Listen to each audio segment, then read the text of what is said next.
उषा जी आपसे ही कहेंगे। हम भाई, आप मेरी बहन, आप ही से हम कहेंगे, आप हमसे भैया कहिएगा, हम आपसे बहन कहेंगे। बिल्कुल। और जो भी गुरु महाराज के भक्त हैं, आप सभी लोग साथ में गाइएगा जरूर। आइए, बड़ा प्यारा गीत गाएंगे क्या। और हम लोगों का भजन शिव चर्चा गीत, गुरु गीत बहुत वायरल होता है। कहेंगे क्या कि के बहिना चले एक दिन भागलपुर नगरिया, गुरु के दुआरिया। ओहो भैया चला एक दिन भागलपुर नगरिया, गुरु के दुआरिया।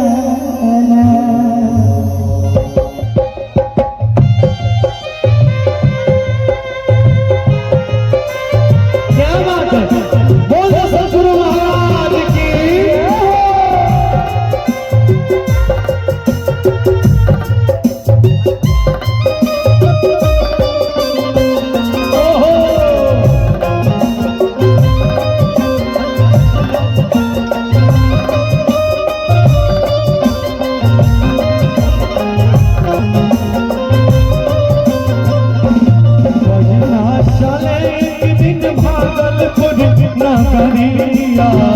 गुरु के दुआरिया, बहिना चले एक दिन भागलपुर नगरिया, गुरु के दुआरिया।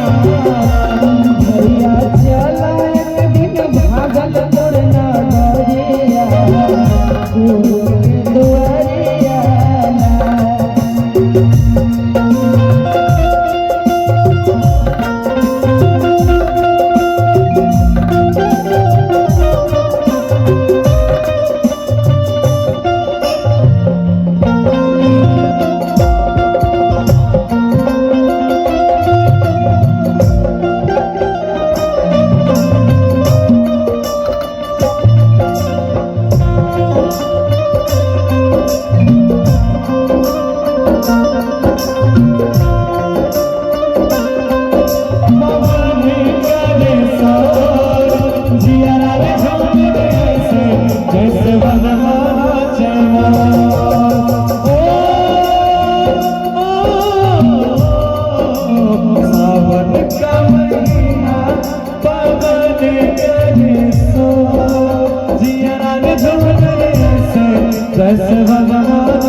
गुरु के हाथों गोरो धोबई, पानो फूल भी चढ़ाई।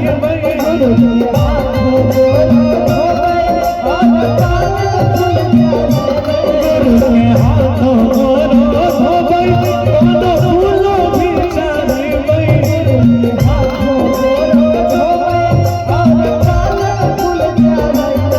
संगे आठों पहर करबई, आठों पहर गुरु के भजनिया, गुरु के दुआरिया। भैया आठों पहर हुनकर हम भजनिया, गुरु के चरनिया। इसी में उठा उठा उठा बाबा, आँखें खोली बाबा, सुत के ढोल के हरी नींद हो, सुत के ढोल के हरी नींद हो। उठा उठा उठा बाबा, आँखें खोली बाबा, सुत के ढोल के हरी नींद हो, सुत के ढोल के हरी नींद हो।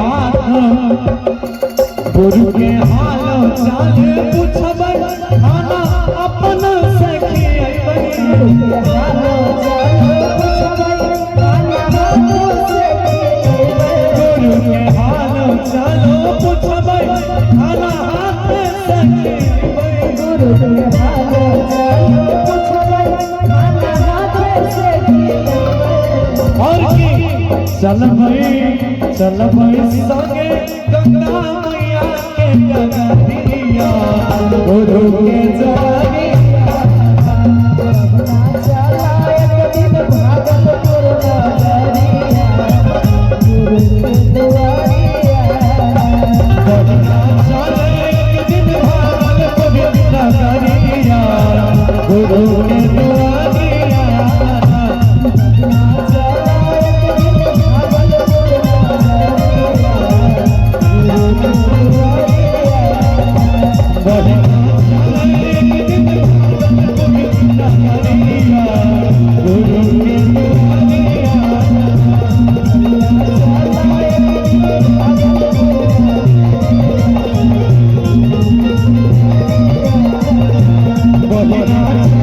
एक दिन भागलपुर नगरिया